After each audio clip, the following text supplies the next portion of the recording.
Hey guys, welcome back to Let's Play Xenoblade Chronicles X. And before we go through this door and take on chapters 3 boss, oh god, I'm so scared, I'm shaking in my boots. We need to armor up. So let's update our current gear. And I could just press the X button and get our technically strongest gear, but now is the point I would like to talk about a couple of things. Additional effects. So in Xenoblade, your gear isn't necessarily just so cut and dry.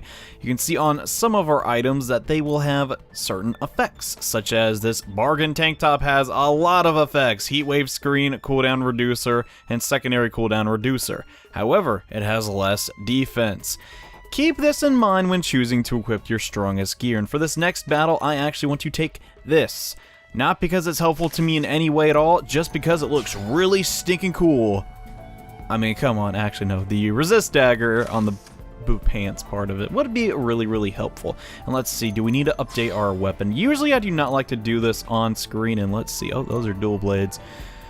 That would technically be better than the proto. Okay, I'm gonna take the advanced iron riv, and then we're just going to change Lynn's. Actually, Lynn doesn't really need to do anything, and she could equip this, I believe, but she doesn't have the current level. So we're not going to worry about that. However, Elma, on the other hand, can use these weapons that we acquired. The advanced iron dual blades are right up her alley. Holy crow, those are a way bigger improvement as far as overall DPS goes. Not to mention a little bit on the stronger side. And also, we're going to update her torso to the prototype bodywear, just because that'll give her a little bit more defense. And also, we need to update our arts, so let me do that really quickly. Because Lynn did acquire some new ones, and don't worry, we're not going to do this every single episode. I just thought it would be important to mention all the things you can do to enhance your current team composition before taking on a boss. And well, now that we've done that, it's time to take on Chapter 3's final challenge. And yeah, this really doesn't look good.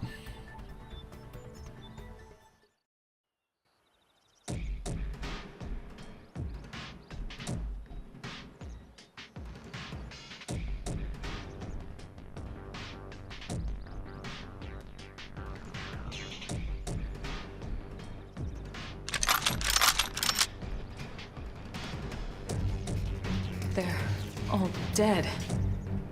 You killed them all. In cold blood. Fortune did not smile upon them today. Nelson.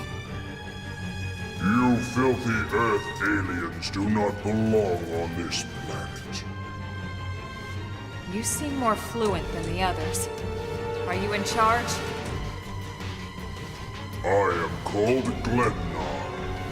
I command this squad, Earth alien. Now it is time for you to surrender.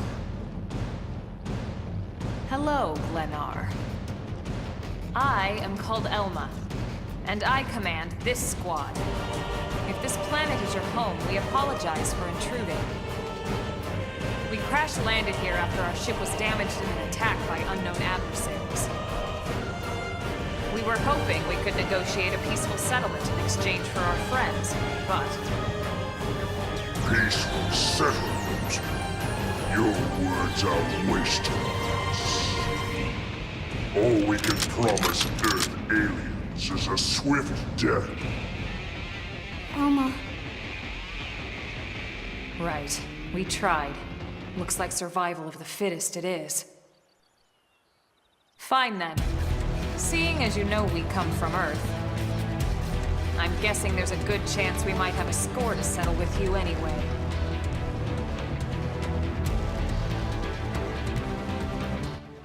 And the only way out of this situation is with our fists. We have to defeat the prone menace here as our final challenge. And okay, Elma inflicted the flinch. Let's get the topple and the flame grenade. And just like that, one of the prone is almost completely annihilated. What I want to do here is show off that if you focus down a target, it is way better than doing otherwise. And unfortunately, my flinch did not connect. So let's concentrate on the second prone ruffian. And also, a point of interest that I haven't really talked about before is, in melee stance, when you attack with your weapon, you generate so much more TP than with your ranged attack, so keep that in mind. And Lynn and Elma are a little bit on the low side. We need to activate a soul voice. This one, oh, well, he kind of went down before I could activate it. And luckily for us, Elma has another one for us to turn on. Let's do that. Slash 300 damage, not bad, and healed Elma for a decent amount. So Glennar here is a little bit on the tricky side to defeat, and I'm going to try and force him to attack me instead of Lyn, so I can use my recovery art, and let's see.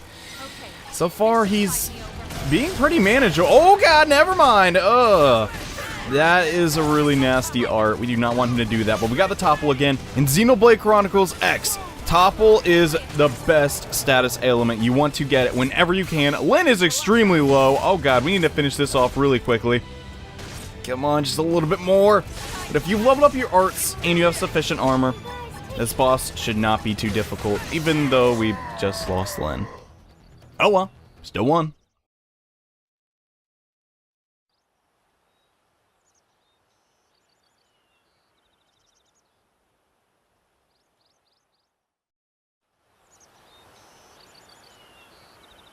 I don't get it.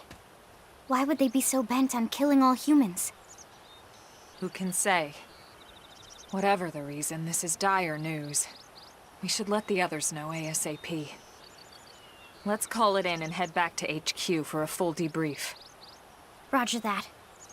And here I just started to hope we'd finally escaped all this. Escape! Yes, escape! Tatsu also want escape! Friends! Friends that leave Tatsu trapped! More Xenos? What should we do? Stay back, Lyn. What do you think, Rook?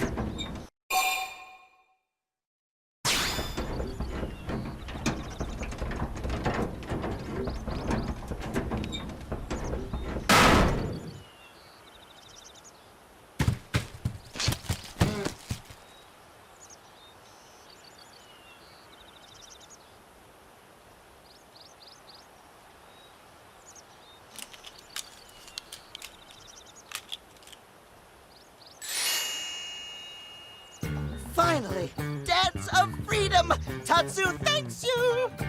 Interesting. One of the vegetables is sentient. Talking potato.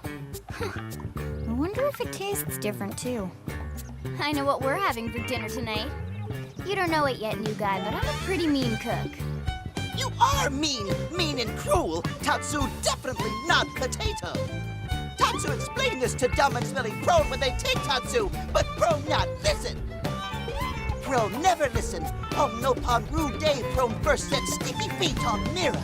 Especially Tatsu. Tatsu witnessed Prone abuse firsthand. At this rate, entire Nopon race in danger. Yes, Nopon are endangered species. So really, friends have social responsibility to protect Tatsu from danger. Uh-huh. What do you think, Elma? Bake or fry? Wait a minute. The beings who captured you, big brutes in armor, little pointy ears? Yes, Prone! And they're a more recent arrival here, is that right? They're not native to this planet? Not native, recent. If friends want more details, friends must promise to protect Tatsu. Only then will Tatsu talk. Right.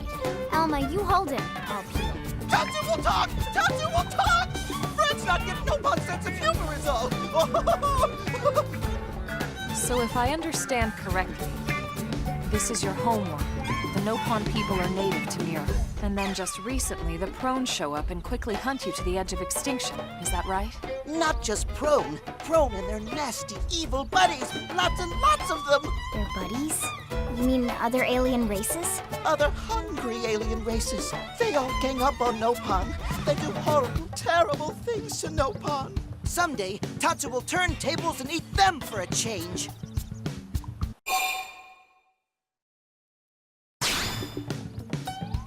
Then you'll help Tatsu?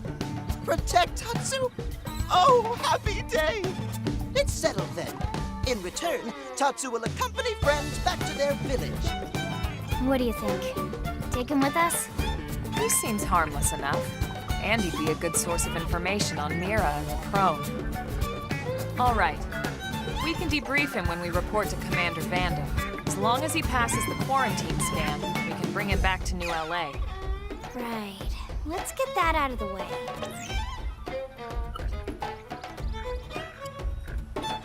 All clear. then Tatsu can join friends? Dance of joy! New friends are friendliest friends ever! I know! Tatsu has special thank you gift for friends for saving Tatsu's life. Tatsu will lend it to friends for free. Lend? It's not a gift if you don't give it. Give it away? For always? For free? This would be insulting to friends and to Tatsu. No Nopon merchant worth his salt and pepper could do such a thing. Tatsu is grateful, but Tatsu not insane. What? It's insane to think if someone saves your life, you might actually show them some real... And he's not even listening. Friend, do you ever get lost? Tired of bulky maps and flawed memory? There is a better way. Friends, this is your lucky day.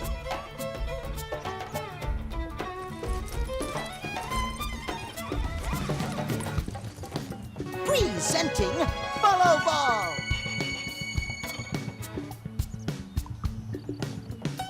Follow Ball is #1 ultimate best super secret must-have Nopon item. If friends get lost out in wild, friends just follow Ball of Light to safety. And now it's yours, for free, to borrow! For now, anyway. Really? Follow Ball? That's the best name you could come up with for your super special thing? Meh, meh, meh. What would friend prefer? Fancy name no one understands so friend can feel smart? Now, time for Nopon Dance of Generosity.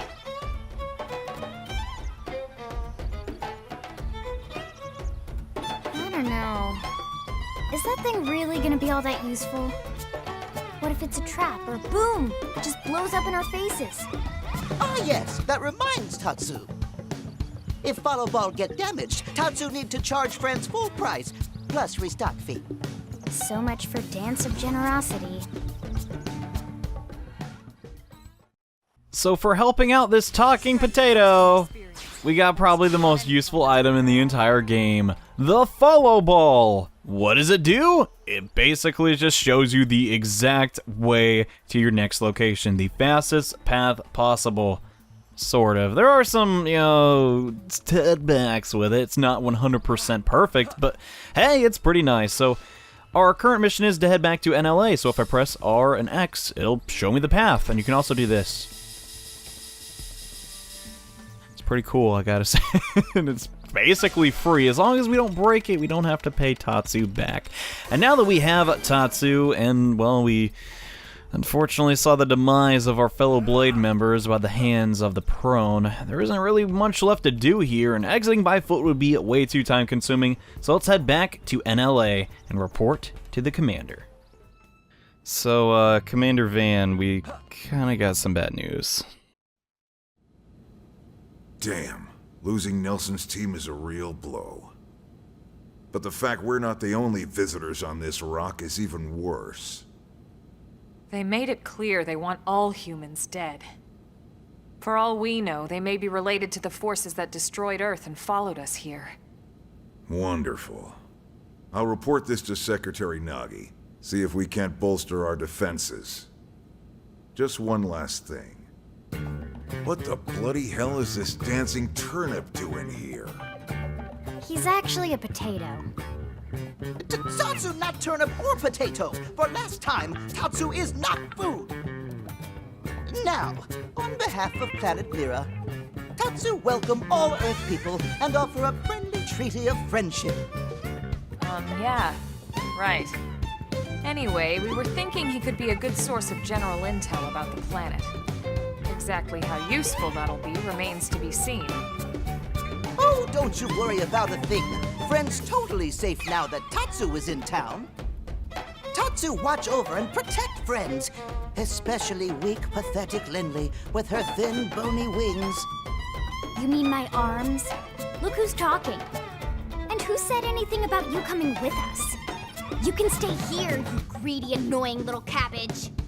I'm sure there's a salad here that could use you. Meh? Tatsu stay here? Friends would leave Tatsu behind? It's for the best. You said yourself your people are endangered, and the Xenos that captured you might still be out there.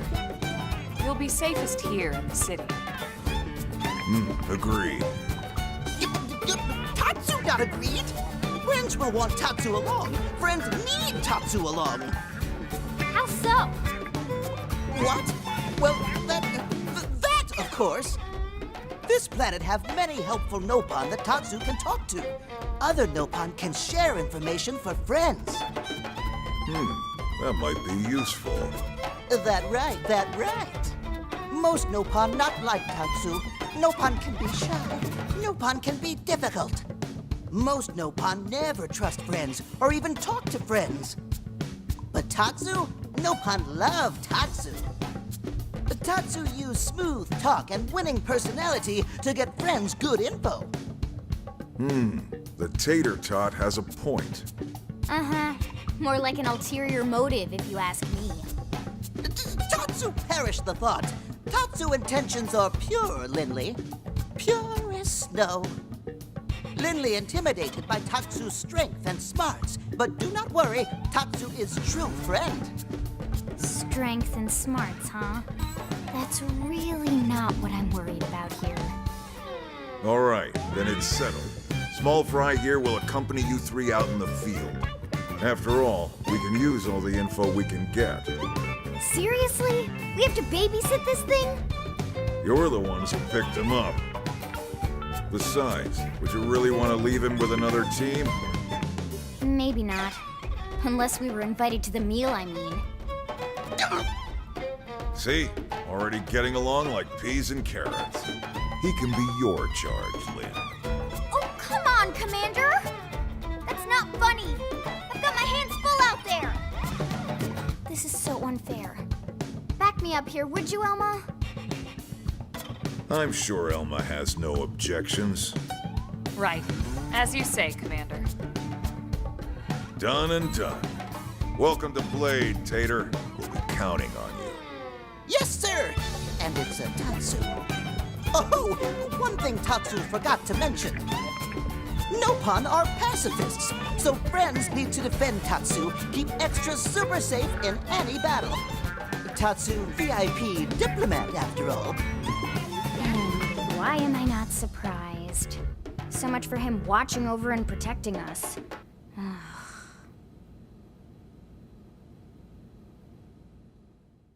So yeah, Tatsu joined the party! I'm not too happy about that, to be honest.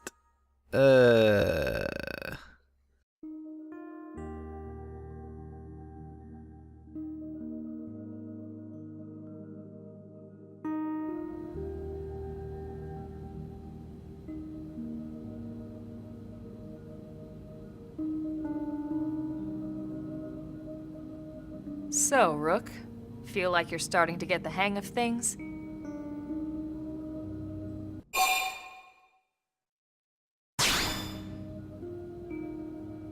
Of course you are. You've taken to it like a fish to water, just like Elma and the Commander said you would. Just the same, let's review the key points, and I can fill in some extra details. Blade's top priority right now is to secure missing pieces of the Lifehold. You remember that much. Countless people are frozen in the Lifehold. It's the key to restoring humanity. Up until we ran into the Prone, our biggest concern was that wild indigents would stumble on the Lifehold and damage it somehow. But now there's a more pressing threat, intelligent alien races who are intentionally trying to destroy us. So, our search has new urgency. We need to find and retrieve all of the Lifehold ASAP. And the best way to do that is by expanding the reach of Frontier Nav. The more probes we can install, the wider we can scan, and the faster we can find bits of the Lifehold. So our primary focus going forward should be to travel around Mira installing data probes. As many as we can, as fast as we can. I can't stress enough how important this is. You still with me?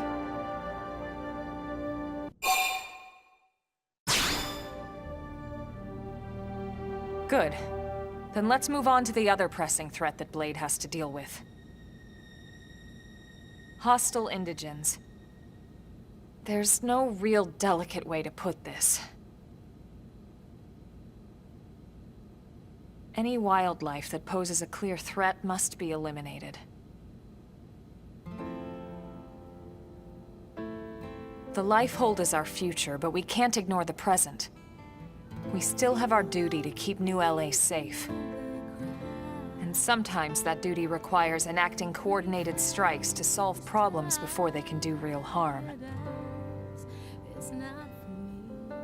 We're the newcomers here, it's true. And they're usually just out to defend their territory. But sometimes it really is them or us. And we have to make sure it's us. Don't get me wrong. It's not like we run out there and light up anything that moves. Only Blade HQ can choose targets, and they tend to keep them strictly to creatures that pose a significant threat to our survival. In order to contribute to this cause, operatives are asked to form into squads to take on special missions. These squad missions, as we call them, don't get posted to mission control like your other, more typical assignments. Rather, HQ transmits the details directly to all of us at the same time. Basically, they want as many people to know about them ASAP, so they can be taken care of ASAP. I'm sure you can imagine that these missions aren't your run-of-the-mill little fetch quests. It's not the kind of stuff just one or two blades could handle on their own. That's why squads can have as many as 32 members. And it's why we ask members to sign up to a squad beforehand. We can't have blades playing musical chairs whenever this kind of emergency hits us. But just remember, squad missions are not mandatory. You don't have to drop everything you're doing just to take one on. HQ has no way of knowing what every blade is up to when these missions arise. If you're busy with something else, they'll understand. They need to trust our collective judgment with these things, and, well, so far so good. And I think that about covers the basics, right? Search for the missing pieces of the Lifehold. Install data probes to expand Frontier Nav. And take on squad missions when you can to keep us safe. Got all that?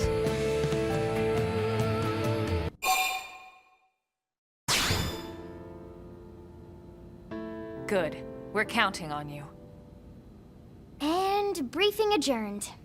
Thank God.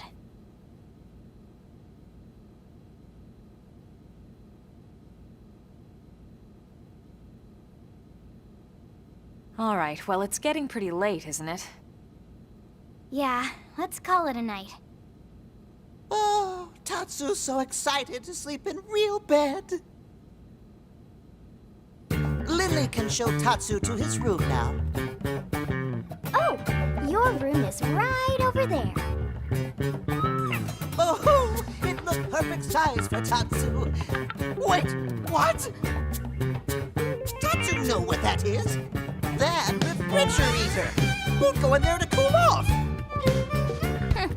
I guess you are smarter than you look. Well, Tatsu's not one to brag, but... wait a minute! Tatsu see what Lily did there!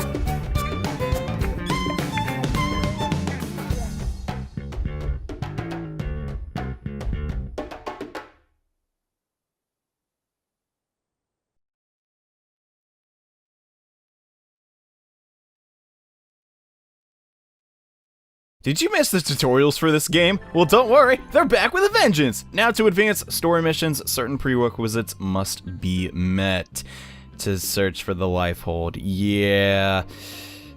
Kind of a fan of this, if I'm being totally honest. Basically, we need to do certain things before we can advance in the story. That's to make it to where we don't, just burn through the whole game too quickly and actually explore the world around us. And also, here's a lot of crap to do with the online. I'm gonna be honest with you guys, I'm not the biggest fan of the online integration in this game, but if you are, feel free to read what Eleonora has to say. I'm sure it'll be interesting to you. It's not to me though, and yeah, greetings! Okay, pretty self-explanatory. However, This information is important. Once we reach level 10, it's time to choose a class. We will be taking that on in the next episode because I believe we're just a couple points shy. And another thing, one more thing. Okay, we now need to talk to our party members for them to join our party. Another thing I'm not too big of a fan of. And also, now we get to choose which squad to join. Here we have 3 selections. Conquest Squad, basically it's just there to join random people. You can choose the Friends Squad, or, what I will be choosing, the Lifehold Squads, for those who don't really want to use online too much. And we'll have an episode dedicated to all those inner workings. But yes, now that we've cleared Chapter 3, the game is going to reintroduce all the party members to us that we have available, including some new ones such as Irina, pretty cool, Interceptor, and Psycho Corruptor. Also, Gwyn, a Samurai Gunner. Gotta say, Gwyn, I'm a little jealous if you really want to be that class. And Doug, a Blast Fencer. It's pretty cool. Digging the armor, man, and no, I do not want to save. So now is where things get a little...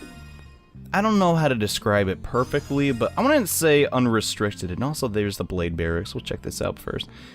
It's basically where other people's custom characters go to hang out. These are all characters from other players, and they're not interacting with us live necessarily, but yeah. This is when things in Xenoblade X get a little open-ended.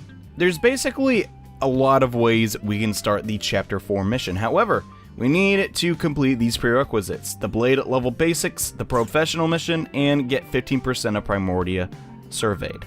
You'll be doing those eventually, but in the meantime, I need to build up my team, and how are your division missions progressing?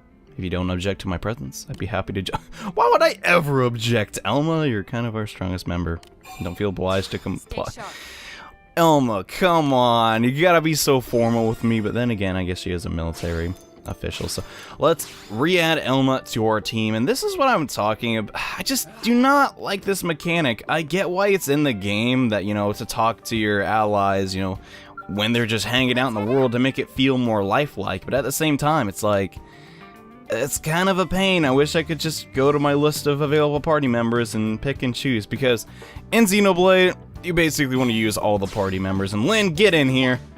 We need your stinking shield, especially this early in the game. Lynn is almost a required party member, because unless you go for shield trooper yourself, tanking damage might be a little bit difficult. And also, ooh, here's a new mechanic as well: affinity missions.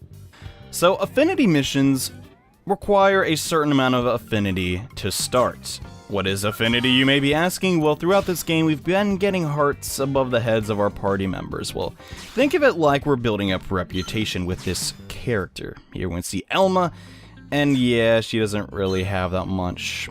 I assume the same is for Lynn, and yeah, it'd be weird if Lynn had more affinity than Elma, since we've had Elma longer. Building up affinity is incredibly important in Xenoblade. You want to use as many party members as you can and just basically build up affinity. How do you do this? Well, either by combat or completing quests is how you will get it. And also there's affinity between other characters, which we'll also be getting into. But yes, to access affinity missions, you need to build affinity, and we'll be delving into that a little bit later once I get some.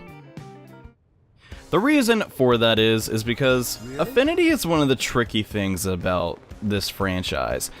It takes a while to build up, and there's really no guaranteed way to do it, but use your characters long enough and you should get it. And hey Cross, how's it go? Oh, hello Arena.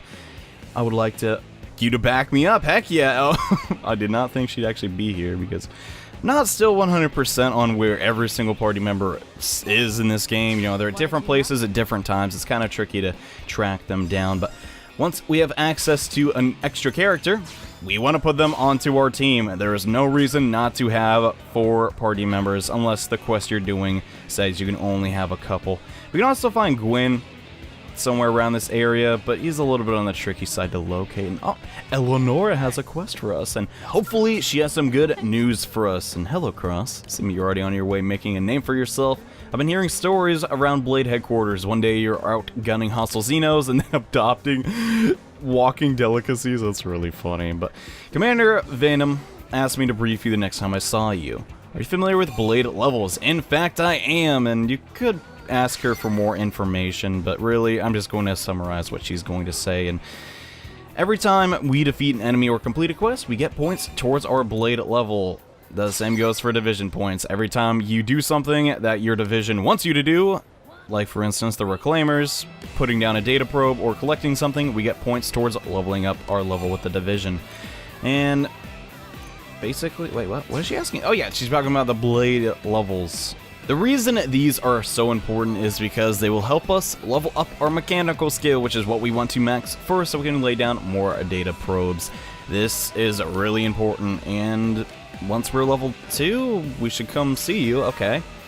I'm 100% sure I've already hit that level though, Eleonora, so hey, can you give me this bonus you're talking about right now? That'd be pretty cool, and if you're not level 2, it should only be a matter of time. And oh wait, have you already increased your blade level? I thought so. Certainly didn't pull off the vibe of an amateur, that's for sure. Well, I'll give you my spiel just in case. Ah, come on! Whenever you increase your blade level, visit me. I'll give you a fat bonus. Ooh, I like the sounds of that. And your gift for achieving rank 2 is the hollow figure projector. Yeah, it's just an aesthetic thing. It actually doesn't do anything. But aside from that, there is another bonus. And come back to Eleonora continually, and she'll deck out your barracks. It's the only place we can call home. Yeah, that's true. It will be nice to decorate it. Although I don't think I'm going to change it that much. And he doesn't really talking about the commander. I think the commander could be a good interior decorator, personally. But yes, the briefing is over, Eleonora. Back to the facts. There's one additional bonus you're probably a little more interested in. Yeah, increasing your skills. There are 3 skills: mechanical, biological, and archaeological. You may have noticed that on the field, we use all 3 of these to gather materials from certain areas. But I've got good news. As part of your bonus, you can choose to improve one of your field skills. No way! It's like I haven't played the game before. Okay, Eleanor. God, there's a lot of text in this game. And I'm sorry if you wanted me to read it all, but it'd be like a 50-minute episode if I did that. Not to mention that if misused, someone could take the new expertise and hack the computers in Blade Tower and endanger all humanity. That's why the highest tiers of technical skill are reserved for people who've proven themselves trustworthy. Alright, enough lecturing. Time for the fun part. Which field skill would you want to increase? Get mechanical. So I'm just going to be frank here, guys. Data probes require a certain level of skill to use. Get mechanical ASAP because probes are the most important thing in this game. I don't care if you like biological stuff or archaeological. Get mechanical ASAP, and I'm always here. In the meantime, good luck and have fun. Thanks, Eleonora. And alright, we already finished a mission. It didn't give us too much, and well, I can't say that because we just got affinity with 3 of our party members, but this is why you always want to have 3 party members with you at all times. Raising affinity is really important, and we're going to get into why that is important in the next episode of Let's Play Xenoblade Chronicles X, where we take on a lot more side quests. So see you guys in the next episode. Bye.